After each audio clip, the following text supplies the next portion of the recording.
Daddy ఆఫీస్కి వెళ్ళిండు. కావాలి అంటే ఎక్కడి నుంచి వస్తాడు?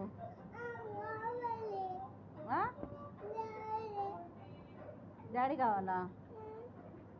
డాడీ ఆఫీస్కి వెళ్ళిండు. కావాలి అంటే ఎక్కడి నుంచి తీసుకురావాలి? అదేమైనా పండాకాయ తీసుకురావడానికి? నేనొద్దా? ఎందుకు? డాడీనే కావాలా?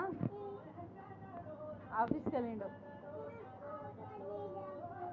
నీకు కావాలా? నీకు కావాలంటే ఎక్కడి నుంచి వస్తాడు రా డాడీ ఆఫీస్లో ఉంటే?